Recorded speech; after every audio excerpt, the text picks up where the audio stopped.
work as a photographer is always about seeking the sacred, looking at spiritual inspirations, trying to find the divine in everything. I'm trying to expand the notion, even for myself, of what's considered sacred.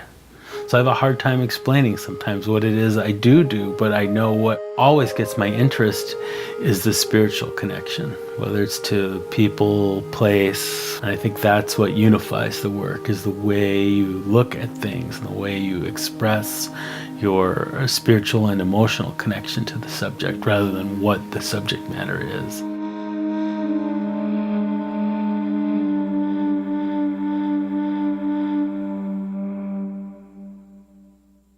I do my art for myself, but then put it out there to share. But at that point, when someone else looks at it, they don't have to necessarily feel the same things that I do. They don't have to think the same things I do. They don't have to have the same inspirations.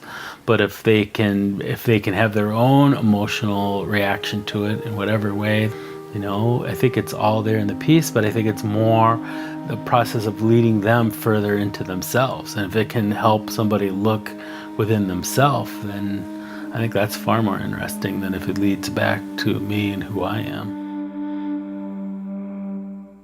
I think physical surroundings are really important. And so how I live often informs my art. I'm a homebody who's never home, I think. I travel so much that when I come home, I want it to be a really natural environment that's comforting, that's rejuvenating. And I'm very influenced by Eastern mysticism and Zen Buddhism. And so the thought of having a Japanese-inspired house is really appealing to my aesthetic. So it kind of feeds me, it nourishes me. The house is teaching me to just live more simply. All my personal work is still done on film, still hand processed, but then often we're scanning the negatives digitally and printing digitally now, as well as some in the darkroom. And I use 4x5. My favorite 4x5 material is a type of Polaroid, type 55, with a negative. You don't always know exactly what you're going to get, and you have all these artifacts and things that happen on the edges, and a lot of times I'm out in the cold, and as it freezes, different things happen with emulsion, so it's not always real predictable, and I really have learned to embrace that serendipity.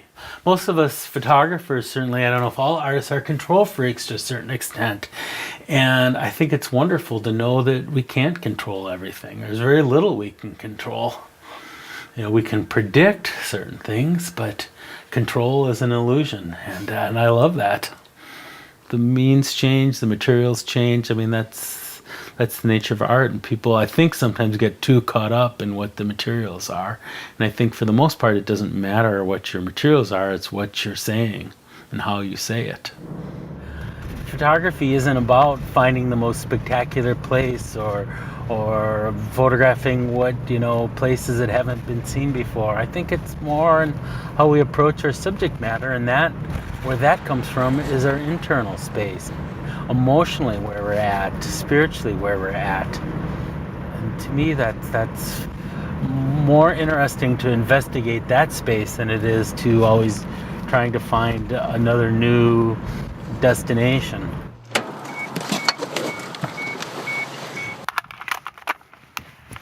Film the way God intended. Wait, will you stay right there? Will you bring your camera up again? Yeah, perfect. Thank you. I'm always looking for a spiritual quality in the images, and I'm always looking for that spiritual message, but I think it's the subject that gives me the message. I don't give the message to the subject.